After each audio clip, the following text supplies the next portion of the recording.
امریکہ کے ساتھ جو ان کے مذاکرات چل رہے ہیں اس پر تو ہم بعد میں کریں گے، لیکن ایران کو اس وقت یہ اخلاقی اور سیاسی اور سفارتی مدد فراہم کرنا کہ ہم آپ کے نیوکلیئر پروگرام کے حامی ہیں. لیکن اس کی کنڈیشن یہ ہونی چاہیے کہ وہ ان کی سرحد جو ہے وہ دہشت گردی پاکستان میں کروانے کے لیے استعمال نہ کی جائے. دیکھیے یہ بہت بڑا سوالیہ نشان ہے کہ کیا وہاں کی سرحد جو ہے وہ ایران کی حکومت کی سرپرستی میں ایسا کر رہی ہے، یا اس سرحد کو اسی طرح غلط استعمال کیا جا رہا ہے جس طرح ہمارے ہاں بلیک واٹرز اور جند اللہ کو پنپنے دیا گیا تھا. تو یہ نہیں کہا جا سکتا کہ وہ حکومت پاکستان کی پالیسی تھی. اسی طرح میں نہیں سمجھتا کہ کسی بھی لحاظ سے ایرانی حکومت جو ہے وہ پاکستان کے خلاف کسی قسم کی دہشت گردی کا حصہ ہو سکتی ہے، کیونکہ اگر وہ حصہ ہو تو تعلقات کی نوعیت یہ نہیں ہو سکتی جو ہمیں نظر آ رہی ہے. ٹھیک ہے جی. تو اس کے بعد وہ آذربائیجان جائیں گے چونکہ انہوں نے بھی ہماری بہت مدد کی ہے، اور ان تینوں ممالک میں ہم نے ہندوستان کا چہرہ جو ہے اس کو ایکسپوز کرنے کی نہ صرف زبانی کوشش کی ہے بلکہ ڈوسیئرز کے ساتھ، ثبوت اور شواہد کے ساتھ ہم نے وہاں یہ کیس جو ہے بچایا. اب آ جائیے جناب چین کی طرف. بخاری صاحب اس میں ایک اور پوائنٹ بڑا امپورٹنٹ ہے کہ بھارتی میڈیا نے جس طرح سے دہشت گردوں کی نشان بنائی کی ہے وہ قابل مذمت ہے. دیکھیے میں نے ابھی آپ سے عرض کیا کہ مودی حکومت وہی غلطی دہرا رہی ہے جو ہمارے ہاں بھی ہوئی تھی، اسی طریقے سے اس کا میڈیا بھی مودی کی ہر غلط پالیسی کے ساتھ کھڑا ہے. ہر یعنی غیر اخلاقی، یعنی غیر قانونی اور جو انسانیت سے گری ہوئی حرکات ہے مودی حکومت کی. ایون ان کے اینکرز کہہ رہے ہیں کہ دہشت گردی کا یہ جو مرکز ہے کالا دم تنظیموں کا وہ دہلی میں کھولیں. میں کہتا ہوں بالکل کھولنا چاہیے، کھولیں جلدی سے بہت، تاکہ سبق سیکھیں وہ کہ ایسا کرنے کے نتائج کیا ہوتے ہیں.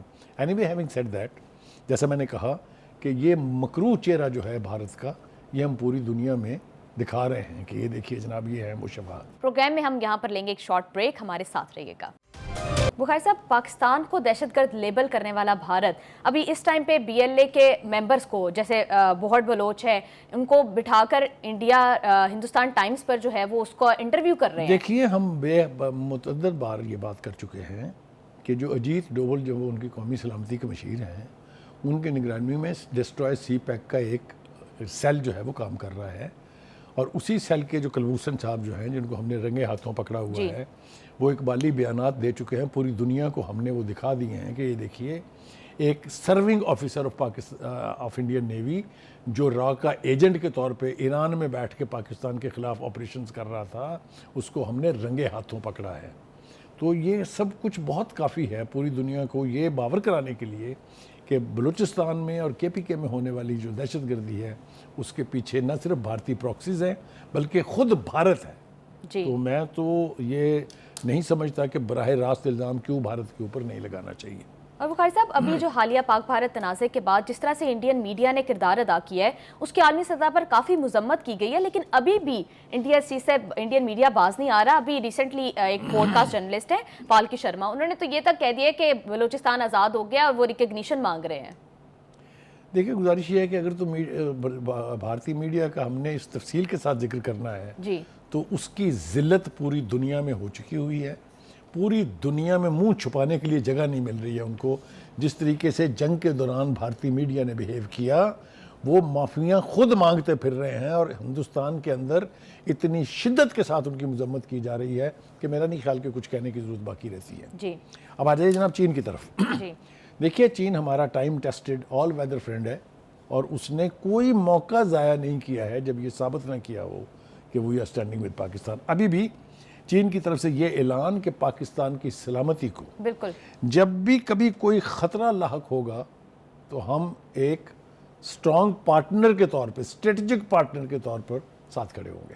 بہت امپورٹنٹ یہ بہت امپورٹنٹ سٹیٹمنٹ ہے. میرے خیال سے اس سے بھارت کو بھی سمجھ آ جانی چاہیے کہ جو کچھ ان کے ساتھ ہوا ہے اس جنگ میں یہ تو اس کو کہتے ہیں ٹریلر، ابھی پوری پکچر باقی ہے. اینی اس کے کچھ ریفلیکشنز جو ہیں وہ ہم اپنے ناظرین کے ساتھ شیئر کرتے ہیں کہ کیسے چائنا ہمارے ساتھ مدد کرتا ہے جب بھی کوئی کڑا وقت پاکستان پہ آتا ہے.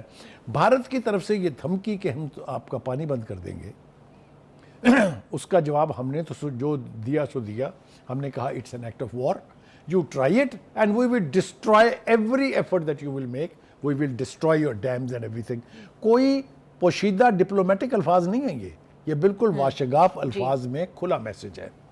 اب ہم ایک بات کہی گئی تھی اس وقت تو چونکہ جنگ چل رہی تھی اس لیے اس کی اہمیت کا اندازہ نہیں ہو سکا. اس وقت بھی ایک چائنا کے جو وار کے ایکسپرٹس ہیں، جو دفاعی ایکسپرٹ ہیں انہوں نے کہا تھا کہ اگر بھارت پانی روکے گا تو یہ پہلا اور آخری فیصلہ نہیں ہوگا، پھر جہاں جہاں سے جو دریا نکلتے ہیں ان کا پانی بھی روک دیا جائے گا. مجھے یاد ہے سابقہ شوز میں آپ نے بڑے اچھے سے اس سارے کا خاکہ کھینچا تھا. اس پروگرام میں ہم نے نام لیا تھا دریائے برہم پترا کا. جی بالکل. جو بہت بڑا دریا ہے بھارت کا، بہت بڑا پانی آتا ہے چین سے. لیکن چین کہتے ہیں نا کہ ہمیشہ برق رفتاری سے فیصلے کرتا ہے. وہ ابھی تو ہم برہم پترا کی بات کر رہے تھے، انہوں نے ستلج میں پانی روک بھی دیا ہے ان کا. تو بھارت میں چیخیں نکل رہی ہیں، آپ نے دیکھا ہے کس قدر چیخ اور چگاڑ ہو رہی ہے اس کے اوپر کہ دیکھیے جی پانی ڈوب مرنا چاہیے. انہیں منافقت کی یہ دوگلی پالیسی کرتے ہوئے کہ ایک طرف پاکستان کو دھمکی دے رہے ہیں پانی بند کرنے کی اور دوسری طرف چلا رہے ہیں اور پیٹ رہے ہیں، رو رہے ہیں کہ چین نے پانی بند کر دیا ہے. جی جیسا میں نے کہا this is just about a warning shot. جی اگر if India will dare to stop our water تو جو قیمت اس کو ادا کرنی پڑے گی وہ پھر اس کے عوام بھی دیکھیں گے اور پوری دنیا بھی یہ تماشا دیکھے گی. Having said that, sir, بخاری صاحب ایک اور چیز ہے کہ اب چین بھی جو ہے وہ اس سارے معاملے پہ ایکٹیو ہو گیا ہے. امریکہ نے پہلے ثالثی کروائی ہے، کشمیر پر مسئلے کا حل کرنے کی بات کی ہے. تو بخاری صاحب اب ساؤتھ ایشیا میں بیلنس آف پاور کس طرح سے شیپ کرے گا؟ انڈیا کب سے ٹرائی کر رہا تھا کہ پاکستان کو اپنے آپ سے ڈی ہائفن کرے، لیکن ایک دفعہ پھر سے وہ پاکستان کی برابری پر آ گیا ہے. دیکھیے بھارت کو برابری کا نہیں، بھارت کو ہم سے بہت طاقتور ہونے کا بخار تھا. جی بالکل. جو بخار ہم نے اتارا ہے، اور یہ بخار اتارنے کے لیے سب کچھ کرنا بہت ضروری تھا. جی. اور اگر اب بھی نہ اترا یہ بخار تو پھر اس سے ہیوی ڈوز جو ہے وہ دی جائے گی. تو یہ ہندوستان تو ہمیشہ سے اس بخار اور اس غلط فہمی کا شکار رہا ہے. میری آبادی زیادہ ہے، میں منڈی بہت بڑی ہوں دنیا کی، میری قوت بہت بڑی ہے، میرے پاس جہاز بہت زیادہ ہے. آپ کو یاد ہوگا وہ کنچنی کی طرح سے ناچ رہے تھے مودی صاحب جب انہوں نے کہا تھا کہ اگر میرے پاس لفیل ہوں تو میں پتہ نہیں کیا کر دوں گا. وہ کیا کیا انہوں نے، ڈوب مرنے کا مقام ہے ہندوستان کے لیے بھی، اور انہوں نے منہ دکھانے کے قابل نہیں چھوڑا رفیل کی اس کمپنی کو بھی، فرانس کو بھی.